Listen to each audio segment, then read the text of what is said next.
Rich Reviews today, exclusive. This film, I have been waiting a year since I heard they were making this film. I am going to be reviewing Gotti. John Travolta, his wife Kelly Preston, the excellent Stacy Keach. And let's start straight off. Okay, so this is about a man who ran the biggest operation of modern day mafia in America. He ran the whole Gambino mafia organization. So we're talking big storyline, we're talking he's playing a real character, and we're talking a major film. Unfortunately, the film I've just bloody watched, which I've waited a year for, got excited about, watched it, was a complete bag of shit. And the reason why, it looked like a bloody TV movie. This is a disaster. It just shows you in life how much you miss somebody like Scorsese. Because every part of this film is like something you've seen before in any other film. There was nothing original about this film at all. Kelly Preston, who plays the wife, excellent. I like Kelly Preston. I really rate her. Stacy Keach, who's been in prison in this country, I like him as well. Great character actor. Really good. He's excellent in this. But John Travolta, you know, John Travolta is living off things like Pulp Fiction, one of my favourite films, Saturday Night Fever, and his last few films have gone straight to DVD. Now, he was desperate to make this film. He wanted to play the part. But remember, he's playing a real person. He's playing John Gotti. And they used clips throughout this film all the way through of modern day TV bits from when it was actually happening in the trial. But this film is a disaster, and it's down to a lot of things. It's down to script straight off. The script, complete disaster. I mean, like, just a joke. Then we're talking editing. So important in films, editing. Crap. Complete crap. The film is just all over the place. And the fact it's 149 minutes, I think it's 139, whatever, is a joke. This should have been a 3-hour minimum film. And this is where the bigger problem is. This should have been made by Netflix into a 10-part TV series. This man had a real history. I mean, this is the guy who started on the floor and rose to run one of the biggest families in organised crime. So you cannot fit everything in on that time. And the fact they keep going backwards and forwards, they never stay to the plot. The son can't act to save his life, but the storyline is actually quite interesting to me because I didn't realise how much pressure they put on him.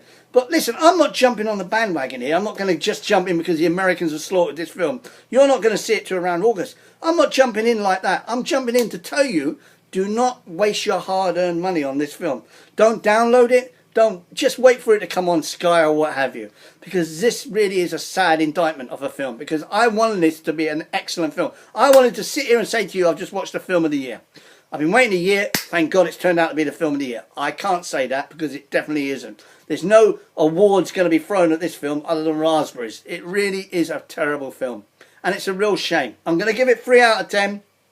Mainly because of Stacy Keach, who I really like in this film. And mainly because of Kelly Preston.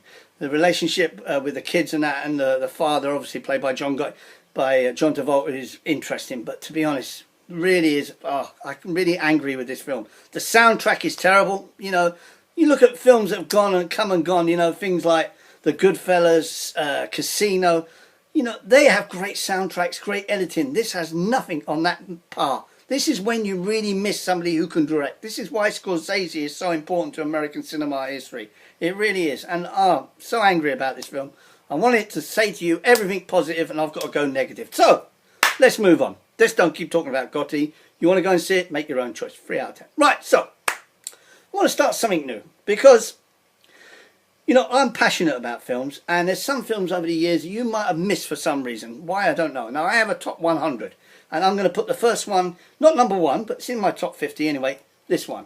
It's called Once Upon a Time in America. Now, you thankfully have seen this film. If you haven't seen it, make sure you get hold of the DVD or download it, but with the full version, which is 229 minutes. The European version. The American version, which got slaughtered by the critics, was 139 minutes. Oh, this will be too long for the States. We can't. Crap. Right, now this film got 5 out of 5 with Empire magazine recently, and it got 89% out of Rotten Tomatoes.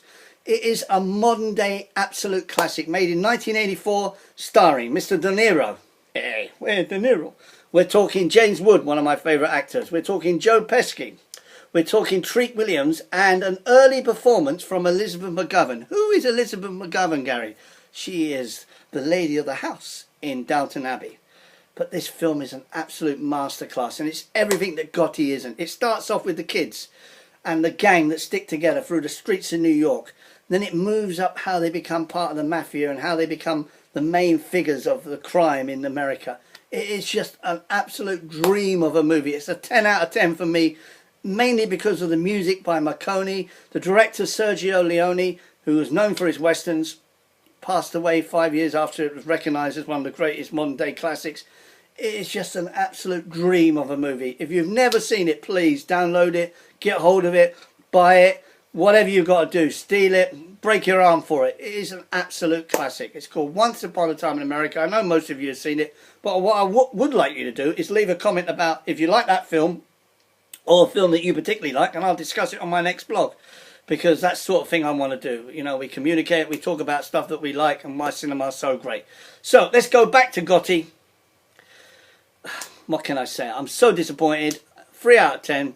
Stay away from it, whatever you do. I honestly don't believe it'll get released in cinemas over here. I think the back of the American press killing it will stop it from going. I think it'll go to DVD over here, or probably download or something like that. Please God, I hope that's what happens, because I would hate for you to waste your money on this, because if you're into crime films and stuff like true stories, which I love true stories, then it's a complete waste of time. So remember, if you like Once Upon a Time in America, leave a comment.